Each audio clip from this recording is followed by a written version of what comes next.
Người thượng biểu tình lớn như Nepal, chính quyền Việt Nam sẽ làm gì? Một, mở đầu. Đặt vấn đề.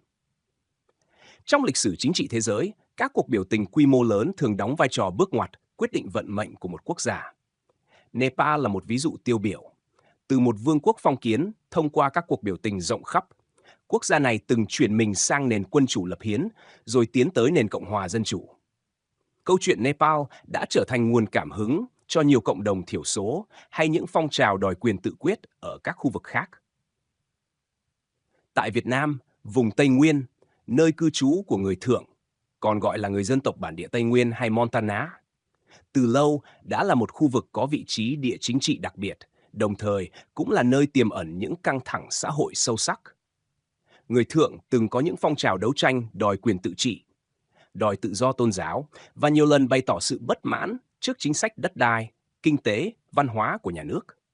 Vậy giả sử trong tương lai, một cuộc biểu tình quy mô lớn của người Thượng bùng nổ ở Tây Nguyên, có tổ chức chặt chẽ, có sự lan tỏa mạnh mẽ, tương tự như mô hình biểu tình quần chúng tại Nepal, thì chính quyền Việt Nam sẽ làm gì? Đó là một câu hỏi vừa nhạy cảm. Một, so sánh bối cảnh Nepal và Tây Nguyên để thấy sự tương đồng và khác biệt. Hai, đánh giá cách thức phản ứng thường thấy của chính quyền Việt Nam trước biểu tình, từ nhỏ đến lớn. 3. Xây dựng kịch bản chi tiết về phản ứng của chính quyền nếu có một cuộc biểu tình quy mô lớn của người Thượng. 2. Bối cảnh lịch sử và chính trị, Nepal và Tây Nguyên. 2.1. Nepal, từ phong kiến đến dân chủ nhờ sức mạnh biểu tình. Nepal từng là một vương quốc kéo dài nhiều thế kỷ với hệ thống phong kiến bảo thủ. Trong thế kỷ 20, dưới tác động của làn sóng dân chủ toàn cầu và sự bất mãn của dân chúng, đặc biệt là giới trẻ và tầng lớp nông dân, Nepal đã chứng kiến nhiều đợt biểu tình lớn. Điển hình là phong trào năm 1990 buộc vua Birendra phải chấp nhận chế độ quân chủ lập hiến, và sau đó là phong trào năm 2006 dẫn tới việc bãi bỏ chế độ quân chủ hoàn toàn, thành lập nước Cộng hòa Liên bang Dân chủ Nepal.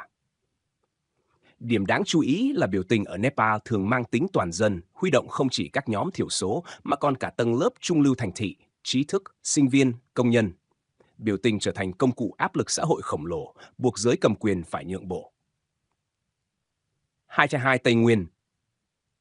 Vùng đất chiến lược và cộng đồng người Thượng Tây Nguyên Việt Nam bao gồm các tỉnh Gia Lai, Kon Tum, Đắk Lắk, Đắk Nông và Lâm Đồng. Đây là vùng cao nguyên rộng lớn, giàu tài nguyên thiên nhiên, đất ba gian màu mỡ, rừng, thủy điện, bauxit, đồng thời có vị trí chiến lược quân sự cực kỳ quan trọng.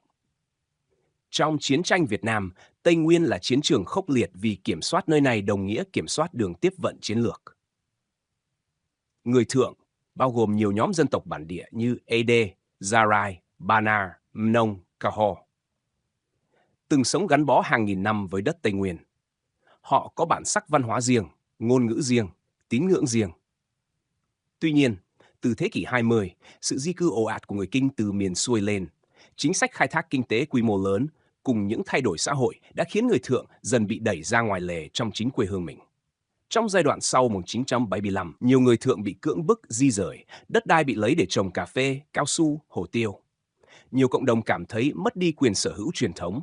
Hệ quả là bất mãn âm ỉ, kết hợp với yếu tố tôn giáo, đa phần theo Tin lành, đôi khi bị hạn chế sinh hoạt, tạo nên mâu thuẫn lâu dài giữa một bộ phận người Thượng và chính quyền trung ương.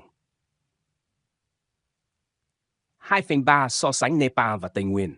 Điểm giống, cả hai đều có bất mãn xã hội kéo dài, xuất phát từ cảm giác bị áp bức và mất quyền tự quyết. Cả hai đều có thể trở trung tâm bùng nổ phong trào biểu tình. Điểm khác, Nepal có sự tham gia toàn dân, trong khi Tây Nguyên chủ yếu là người Thượng, thiểu số. Ở Nepal, biểu tình được hưởng ứng từ nhiều giai tầng xã hội. Ở Tây Nguyên, khả năng lan ra cả nước thấp hơn vì khoảng cách văn hóa, chính trị giữa người Thượng và đa số người Kinh. Chính điểm khác biệt này sẽ ảnh hưởng lớn đến cách chính quyền Việt Nam phản ứng. 3. Chính quyền Việt Nam thường phản ứng thế nào với biểu tình? Trong lịch sử hiện đại, chính quyền Việt Nam thường áp dụng 3 nhóm biện pháp đối với biểu tình. 1. Kiểm soát an ninh và đàn áp. Chính quyền có hệ thống công an, quân đội dày đặc, sẵn sàng can thiệp ngay từ đầu để tránh biểu tình lan rộng. Các biện pháp bao gồm bắt giữ người tổ chức, phong tỏa khu vực, sử dụng lực lượng cơ động để giải tán đám đông. 2. Ngăn chặn thông tin, cắt Internet, hạn chế mạng xã hội, kiểm duyệt báo chí, ngăn chặn hình ảnh biểu tình lan ra ngoài để giảm sức lan tỏa.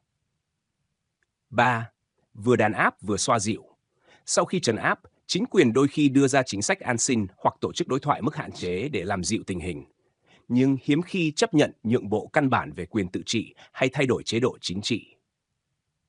Những biểu tình nhỏ ở Hà Nội, Thành phố Hồ Chí Minh liên quan đến môi trường, biển đảo, trong quá khứ đều bị dập tắt nhanh chóng theo mô hình này. Ở Tây Nguyên, các vụ bạo động năm 2001, 2004 của người Thượng cũng bị trấn áp mạnh bằng công an, quân đội. 4. Kịch bản nếu người Thượng biểu tình quy mô lớn như Nepal.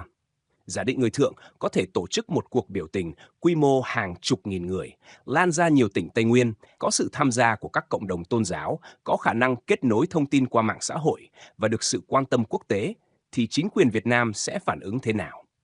Có thể hình dung qua 4 giai đoạn. 4.1. Giai đoạn 1. Phát hiện và ngăn chặn sớm. Ngay khi có tín hiệu tổ chức biểu tình, công an sẽ lập tức triển khai biện pháp theo dõi, bắt giữ những người được cho là cầm đầu. Chính quyền có kinh nghiệm nhiều năm trong việc kiểm soát vùng Tây Nguyên, do đó khả năng đánh chặn sớm rất cao. Internet có thể bị hạn chế, các tuyến giao thông bị phong tỏa để ngăn người từ làng này sang làng khác. 4.2 giai đoạn 2. Đàn áp quy mô lớn nếu biểu tình bùng phát. Nếu biểu tình vẫn nổ ra và quy mô lớn vượt ngoài dự đoán, chính quyền sẽ huy động cảnh sát cơ động, quân đội, thậm chí cả lực lượng đặc nhiệm để kiểm soát. Kịch bản này từng xảy ra năm 2001 và 2002. Hàng nghìn người Thượng xuống đường, nhiều người bị bắt, bị giam giữ. Nhưng lần này nếu quy mô tương đương Nepal, mức độ bạo lực sẽ có thể nghiêm trọng hơn với thương vong khó tránh khỏi. 4.3. Giai đoạn 3. Ngăn chặn truyền thông và cô lập phong trào. Khác với Nepal, nơi báo chí và cộng đồng quốc tế theo sát, ở Việt Nam chính quyền sẽ kiểm soát chặt truyền thông. Hình ảnh biểu tình sẽ bị chặn trên mạng xã hội trong nước, nhà báo nước ngoài khó tiếp cận hiện trường. Mục tiêu là để người dân cả nước không biết hoặc không thấy sự kiện đủ rõ để tham gia. 4.4. Giai đoạn 4. Xử lý hậu quả và răn đe. Sau khi trấn áp, hàng trăm hoặc hàng nghìn người có thể bị bắt, đưa ra xét xử với các cáo buộc như gây rối trật tự công cộng, chống phá nhà nước. Một số làng bị giám sát đặc biệt.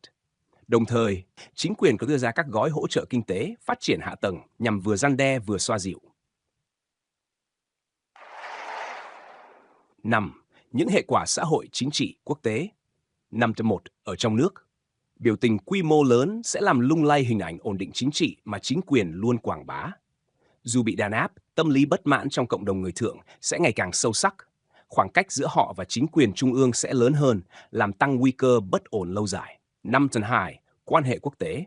Nếu biểu tình lan rộng, quốc tế, đặc biệt là Mỹ, Liên minh châu Âu, các tổ chức nhân quyền sẽ lên tiếng mạnh mẽ. Vấn đề người Thượng vốn đã nằm trong báo cáo nhân quyền hàng năm, nên biểu tình quy mô lớn sẽ làm căng thẳng ngoại giao tăng cao. Việt Nam có thể chịu áp lực về kinh tế, thương mại, ngoại giao. 5/3 so sánh với Nepal. Khác với Nepal, biểu tình ở Tây Nguyên khó trở thành bước ngoặt thay đổi chế độ toàn quốc vì người Thượng chỉ chiếm tỷ lệ nhỏ trong dân số Việt Nam, 2 triệu 100 triệu. Phong trào khó lôi kéo đông đảo người Kinh tham gia. Chính quyền Việt Nam kiểm soát an ninh chặt chẽ hơn nhiều so với Nepal giai đoạn đó. Do đó, kịch bản khả dĩ nhất là biểu tình lớn sẽ bị đàn áp mạnh, nhưng để lại dư chấn xã hội và quốc tế lâu dài. 6. Kết luận. Nếu người Thượng ở Tây Nguyên tổ chức một cuộc biểu tình quy mô lớn tương tự Nepal, chính quyền Việt Nam gần như chắc chắn sẽ lựa chọn con đường đàn áp mạnh tay, kết hợp kiểm soát truyền thông và răn đe pháp lý. Khả năng nhượng bộ chính trị căn bản như cho phép tự trị hoặc thay đổi thể chế là rất thấp. Tuy nhiên, chính quyền cũng có thể đưa ra một số biện pháp xoa dịu về kinh tế xã hội sau khi trấn áp để tránh tái diễn bất ổn. Dù vậy, mâu thuẫn gốc rễ, vấn đề đất đai, văn hóa, quyền tự quyết vẫn còn đó và có thể bùng phát lại trong tương lai. So với Nepal, sự khác biệt lớn nhất nằm ở chỗ. Ở Việt Nam, phong trào người Thượng khó lan tỏa toàn quốc vì thiếu sự ủng hộ của đa số dân cư.